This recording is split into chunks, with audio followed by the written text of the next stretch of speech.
Белгілі бір а санының n дәрежесі берілетін болса, біз оның a-ның n дәрежесі ретінде жазамыз. Мұндағы a негіз болып табылады, ал n натурал саны ол дәреже. Негіз емес дәреже. Екеуінің арасын айыру маңызды. Егер a санын өзіне бірнеше рет қайталап көбейтетін болсақ, демек a көбейту a көбейту a және бұл n рет қайталанатын болса, біз оны n рет көбейттік деп айтамыз.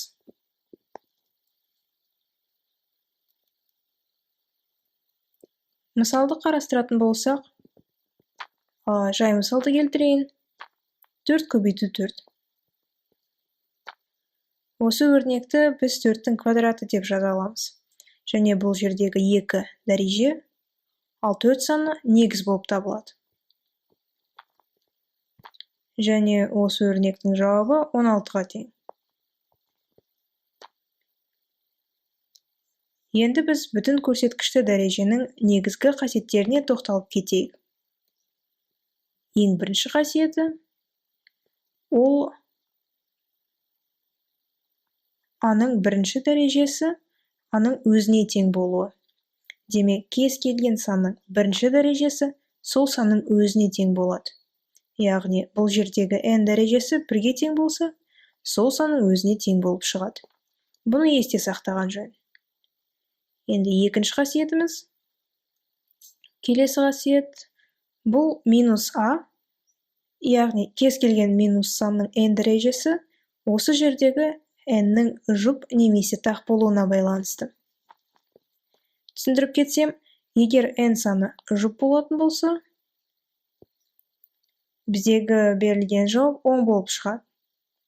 Ал егер n саны керісінше тақ болса, онда біздің мәніміз теріс сан болады.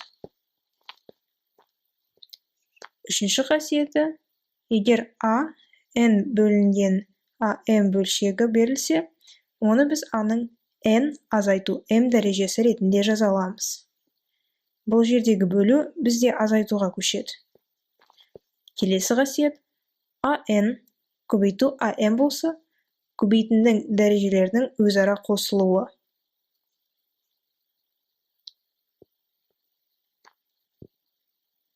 Бесінші қасиет. Берілген a көбейту b өрнегі жақшаның ішінде және сыртында n дәрежеде берілсе, біз әр көбейткішті n дәрежеге келтіруіміз керек. Келесі қасиетіміз, ол a-ның m жақшаның сыртында n дәрежесі болса, онда біз екі дәрежелерді өзара көбейтеміз. Демек, m көбейту n болып шығады. Келесі қасиет, демек жетінші қасиет. Бұл берілген a бөлу b өрнегін n дәрежесіне келтіретін болсақ, бізге берілген бөлшектің әрбір бөлгішін, демек алымын да, бөлімін де n дәрежеге келтіруіміз керек. Демек, бұл көбейтуге ұқсас. Келесі қасиет, қандай да бір берілген a-ның, демек, кез келген санның 0-ші дәрежесі 1-ге тең болуы. Бұны есте сақтау міндетті. Келесі 9-шы қасиет, 2-ның минус 1-ші дәрежесін 1 бөлінген 2-ның 1-ші дәрежесі ретінде жаза аламыз. Сонда 2-ден 1 деген жауап шығады. Енді жалпы айтып кеткен қасиеттерге сәйкес мысалдарды қарастырайық. Сонда түсінікті болар. Ең алғашқы қасиетке 5-тің 1-ші дәрежесі деген мысал берілсін. Сонда 5-тің өзі шығады. Екінші мысал. Минус 2-ның 2-ші дәрежесі 4 болады.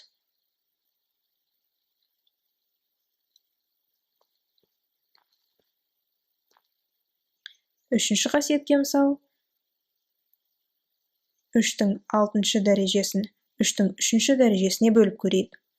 Яғни бөлген уақытта дәрежелерді өзара азайтамыз. Сонда 3-тің 3-ші дәрежесі шығады. Өздеріңіз есептеп көрсеңдер, 27 деген сан шығу керек.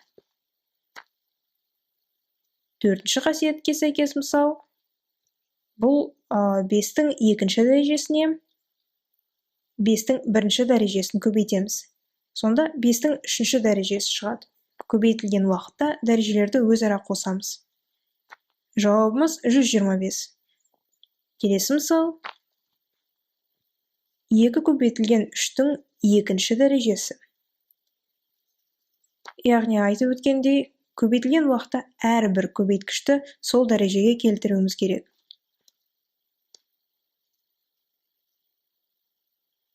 Сонда бізде 2 көбейту 2 көбейту 3 көбейту 3 деген, демек 36-ға тең деген жауап шықты. 6-шы мысал.